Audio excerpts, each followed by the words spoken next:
की सबसे बड़ी खबर रूस यूक्रेन युद्ध से आ रही है, जहां भारी बर्फबारी की वजह से यूक्रेन के लोगों को बहुत परेशानी हुई। ज्यादातर बिजली घर तबाह होने की वजह से यूक्रेन के अधिकांश शहरों में बिजली और पानी का संकट गहरा गया है। और इसी बीच यूक्रेन ने रूस पर एक गंभीर आरोप लगाया है। दावा ये किया गया है कि रूस के सैनिक करीब 98,000 वर्ग किलोमीटर में बारूदी सुरंगें और विस्फोटक बिछाकर गए हैं।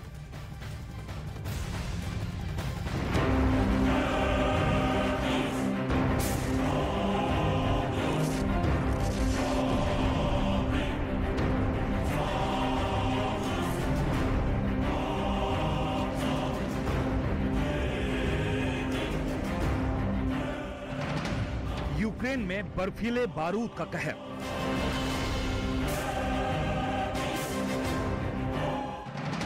यूक्रेन के शहरों में छाया अंधेरा।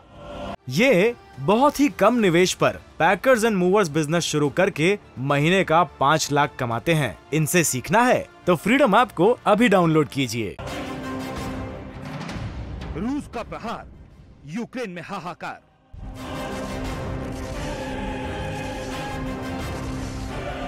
रूस यूक्रेन युद्ध के करीब 280 दिन हो गए हैं। रूस और यूक्रेन दोनों एक दूसरे पर पलटवार कर रहे हैं और एक दूसरे पर जमकर गोला बारूद बरसा रहे हैं। लेकिन जैसे जैसे युद्ध आगे खिंचता जा रहा है, यूक्रेन के लोगों की जिंदगी और भी कठिन होते जा रही है। एक तरफ कभी भी रूस की मिसाइल गिरने का डर साए की तरह साथ है, वहीं भारी बर्फबारी ने भी लोगों की मुश्किलें और बढ़ा दी हैं।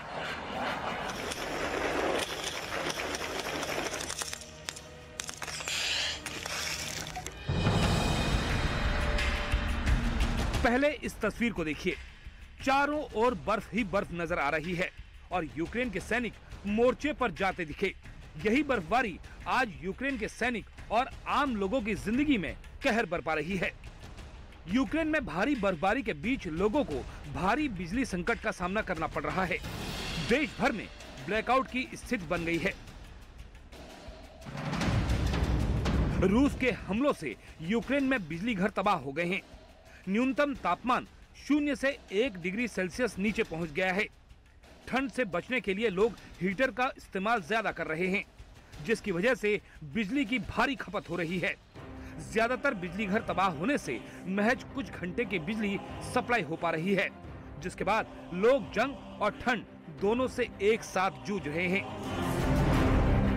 बिजली विभाग से जुड़े लोग बिजली सप्लाई बेहतर ढंग से हो सके, इसकी कोशिश में लगातार लगे हुए हैं, लेकिन इसकी काफी कम उम्मीद है कि बिजली संकट जल्द खत्म हो जाएगा। हालांकि युद्ध के नजरिए से देखें तो यूक्रेन की सेना चाहेगी कि ठंड और बढ़े ताकि जंग के मैदान बर्फ से जम जाएं और वो रूसी सैन्य बलों को पछाड़ सकें। इसमें कोई दो राय नहीं है कि रूस और यूक्रेन की सेना को सर्दियों में जंग लड़ने का अच्छा अभ्यास है। यहाँ तक कि दोनों सेनाओं के उपकरण और हथियार भी इसी लिहाज से डिजाइन किए गए हैं।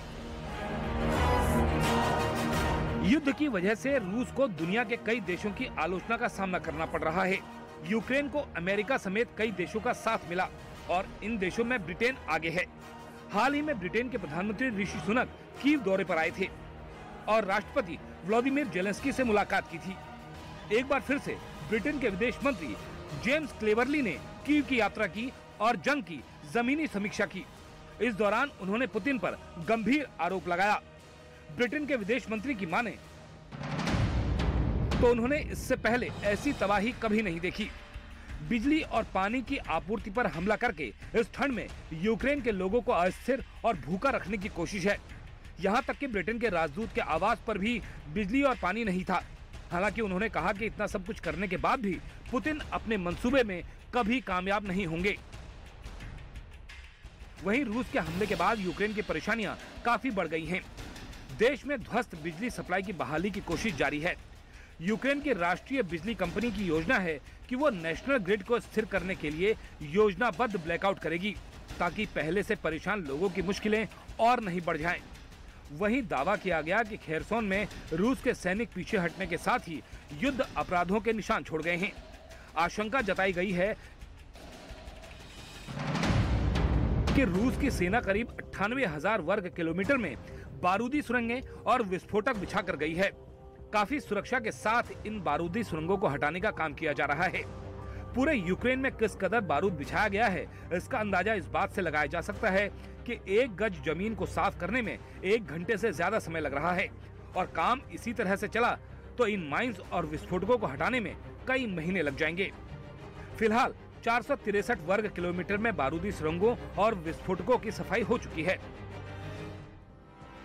हालांकि यूक्रेन का दावा है कि खेरसोन से रूस की सेना भाग चुकी है, लेकिन हाल ही में एक रिपोर्ट में दावा किया गया है कि रूस की सेना एक नई योजना पर काम कर रही है और खेरसोन पर कब्जा करने के लिए कभी भी हमला बोल सकती है।